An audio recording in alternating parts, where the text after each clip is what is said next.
पुढे या बाबासाहेब आंबेडकर नगरमध्ये सर्वांना आणि महाराष्ट्र शासनाला या ठिकाणी साष्टांग दंडवत करतोय।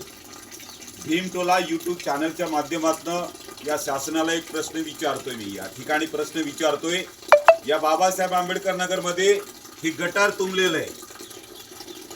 या गटाराचं पाणी सर्व रस्ते आणि घराच्या समोर आहे, परंतु या गटाराचं निवारण इथल्या कुठल्याही सरकारी कर्मचारी असेल किंवा प्रतिनिधी असेल अशा कुठल्याही माणसाकडून आम्हाला भेट देऊन याचं निवारण केलं जात नाही।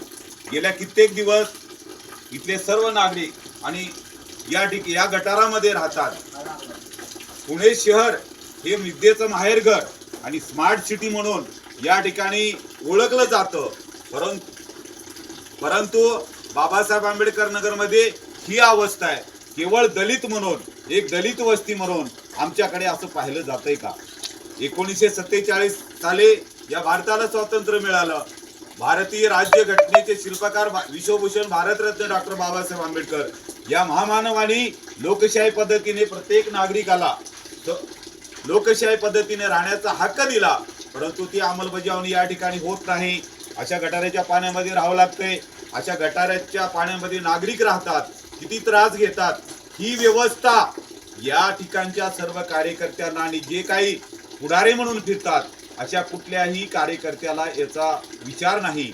हा विचार बाजूला ठेवून केवळ पैशासाठी पळणारे सर्व कार्यकर्ते आणि नेते या ठिकाणी पुढारी पैदा झालेले आहेत। त्यांनी या पुढाऱ्यांना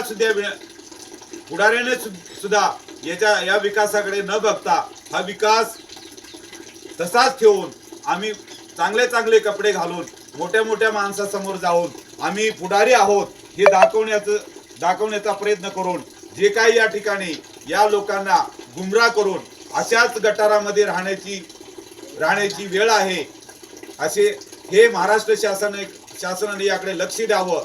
यापुढे महाराष्ट्र शासनाला आणि राज्य सरकार आणि मंत्रिमंडळाला माझी आग्रहाची विनंती आहे की या बाबासाहेब आंबेडकर नगरमध्ये जी व्यवस्था चालू आहे, दुर्व्यवस्था चालू आहे, आरोग्याचा प्रश्न असेल, या ठिकाणी मुलांचा खेळण्याचा प्रश्न असेल, या ठिकाणी फवारणी होत नाही, महानगरपालिकेचे अधिकारी येत नाहीत, रोगराई पसरलेली आहे, कुणाला डेंगू आहे, कुणाला ताप आहे, अशा अनेक प्रकार या ठिकाणी आंबेडकर नगरमध्ये चालू आहेत।